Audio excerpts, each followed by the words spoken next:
عمران خان صاحب نے 6 ماہ قبل توانائی کے شعبے کے اندر ریفارمز لانے کے لیے آئی پی پی سٹیکون ندیم بابر کی سربراہی میں ایک 8 رکنی ایک کمیٹی قائم کی تھی، ٹاسک فورس قائم کی تھی، جس کا مقصد یہ تھا کہ ہم جو گیس اور بجلی کے شعبے کے اندر ہمیں ارب روپے کے خسارے کا سامنا ہے، قومی خزانے پر بوجھ پڑ رہا ہے اور عوام کی مشکلات میں اضافہ ہو رہا ہے، مہنگائی میں اضافہ ہو رہا ہے، ہم اس کو کنٹرول کر سکیں۔ لیکن حیران کن طور کے اوپر 6 ماہ گزرنے کے باوجود یہ انرجی ٹاسک فورس ایک بھی اصلاحات سے متعلق سفارش پیش کرنے میں کامیاب نہیں ہو سکی، جس کے نتیجے میں پہلے ہم نے دیکھا کہ گیس کمپنیوں کے ٹیرف میں اوگرا کی جانب سے اضافہ کیا گیا اور اس کے بعد اب 1 جنوری 2019 کو وفاقی حکومت کی جانب سے بجلی کے نرخوں میں 2.5 روپے فی یونٹ تک نیشنل ٹیرف میں اضافہ کیا گیا تھا۔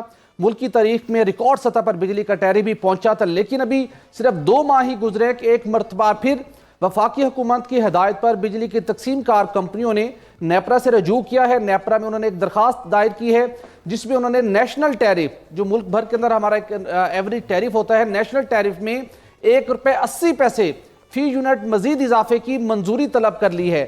اس کی وجہ کیا بتائی گئی ہے؟ اس کی وجہ یہ بتائی گئی ہے کہ جولائی 2018 دسمبر 2018 کے عرصے کے دوران ان تقسیم کار کمپنیوں کو ریونیو شارٹ فال کا سامنا رہا ہے، وہ 201 ارب روپے ہے۔ اب وفاقی حکومت کے پاس یہ گنجائش موجود نہیں ہے کہ وہ قومی خزانے سے 201 ارب روپے ان کمپنیوں کے حوالے کرے، سبسڈی دے۔ دوسرا آپشن ایک ہی بچتا ہے کہ آئی ایم ایف کا پروگرام بڑی تیزی سے آگے بڑھ رہا ہے۔ آئی ایم ایف کا بھی مطالبہ ہے کہ بجلی کے اندر جتنی اس کی پیداواری لاگت ہے، جو لاسز ہیں، جو چوری ہے، جو کم ریکوری کے جو بوجھ ہے، وہ صارفین پر منتقل کیا جائے۔ تو لہٰذا وفاقی حکومت نے 9 تقسیم کار کمپنیوں کو کہا کہ جائیے نیپرا کا دروازہ کھٹکھٹائیں، وہاں سے منظوری حاصل کریں، نوٹیفیکیشن جاری ہوگا اور بجلی مزید مہنگی کر دی جائے گی۔ اگر نیپرا نے اس بار بھی منظوری دے دی، جس کا واضح طور کے اوپر امکان دکھائی دیتا ہے، 13 مارچ کو اس کے اوپر باضابطہ سماعت ہوگی، تو اس کے نتیجے میں نیشنل ٹیرف 15 روپے 53 پیسے فی یونٹ سے بڑھ کر 17 روپے 30 پیسے فی یونٹ ہو جائے گا اور عوام سے 201 ارب روپے کی مزید وصولی شروع ہو جائے گی۔ ہوگا کیا؟ اس کا خمیازہ عوام بھگتیں گے کہ انہیں بجلی مہنگی ہوگی، بجلی چوری میں اضافہ ہوگا۔ کیوں بجلی تو موجود ہے، کیا اس کی ترسیل میں پرابلم ہے؟ یہ زائد وصولیاں کیوں؟ کیا جو بلنگ عوام پر پہلے ہی صارفین پر بوجھ کی طرح لادی گئی ہے، کیا اس کی وصولیاں ٹھیک نہیں ہو رہی ہیں؟ دعا اس کے اندر 3 بڑے فیکٹر ہیں۔ مسلم لیگ نون کی حکومت نے نیٹ ہائیڈل پروفٹ جو کہ صوبوں کو دیا جانا تھا پن بجلی کی پیداوار کے اوپر، گزشتہ کئی سالوں کا پینڈنگ تھا، انہوں نے ایک پرنسپل یہ طے کر دیا تھا کہ بجلی کے بلوں کے اندر اس کو شامل کیا جائے گا۔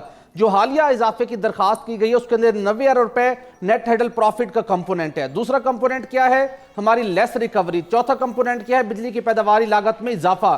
یہ مین فیکٹرز ہیں جس کی وجہ سے وفاقی حکومت کے پاس کوئی آپشن نہیں ہے سوائے اس کے کہ یا تو وہ قومی خزانے سے سبسڈی دے، یا دوسرا یہ ہے کہ یہ بوجھ عوام پر منتقل کر دیا جائے۔ دوسرا آپشن واضح طور کے اوپر دکھائی دے رہا ہے، لیکن اس کے خطرات، اس کے منفی اثرات کیا مرتب ہوں گے؟ ہماری ایکسپورٹس کے اوپر منفی اثرات مرتب ہوں گے، بجلی چوری میں اضافہ ہوگا اور اس کے ساتھ ساتھ قومی خزانے کے اوپر بھی دباؤ بڑھے گا۔